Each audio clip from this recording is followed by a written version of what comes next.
Արևոտ Երևանից քիչ հեռու Դիլիջանի ոլորանների ուրբաթ առավոտն է Տավուշ լորիում մոտ 25 սանտիմետր ձյուն է եկել։ Մարտի եղանակային այս անակնկալը հանգստացրեց վերջին օրերի կտրուկ շոգից վարարող գետերին, տեղեկացնում է հիդրոմետի ղեկավարը։ Արդեն իսկ սկսվել էր հատկապես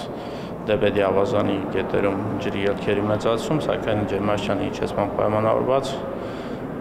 ելքերի նվազում դիտվեց։ Գետերի գարնանային վարարումը ստույգ կանխատեսելու համար օդերևութաբանները դիտարկումների համակարգը թարմացնելու հետ հողում 80 սանտիմետր խորությամբ ջերմությունն ու խոնավությունը չափող նոր տվիչներ են դրել։ Տեխնիկական հագեցման ցանկում կարևոր ռադիոլոկացիոն կայան երկիրը ձեռք կբերի հաջորդ տարի։ Դա վաղ նախազգուշացման համար է, օրդառատ անձրևներ, կարկուտ, ուժեղ քամիներ, մինչև 6 ժամվա օրոքությամբ հատկապես,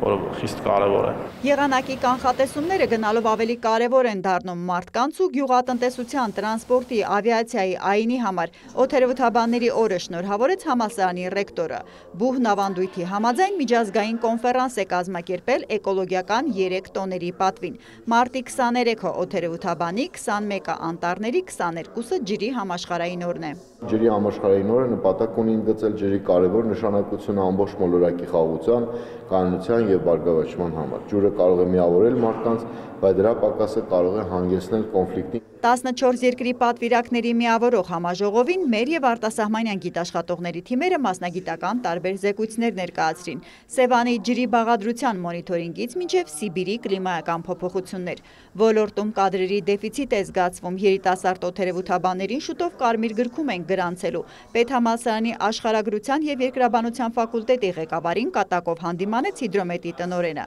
Ուսանողներն այո, վերջին տարիներին ավելի հաճախ են ընտրում աշխատաշուկայում հանքարդյունաբերության և շինարարական ճյուղի պահանջած երկրաբանի մասնագիտությունն, ասում է դեկանը։ Տեսնում ենք բազմաթիվ բարձրակ շենքեր, ցանկացած սկսած հիդրոտեխնիկական կառույցից մինչև ցանկացած կառույցի շինարարության մեջ ճարտարագետ երկրաբան ունի իր հիմնավոր կարծիք, այսինքն առանց ճարտարագետ երկրաբանի կարծիքի բացառված է կառուցել որևէ այսպես շենք կամ շինություն։ Պատրաստում ենք երկրաֆիզիկ մասնագետներ, պատրաստում ենք սեյսմոլոգներ։ Եռեակտոնի կարգախոսներից մեկն ի դեպ հորդորում է միասին փակենք վաղ ազդարարման բացերը։ Հերմինե Բաղդասարյան, Ռաֆիկ Սողոմոնյան, լուրեր։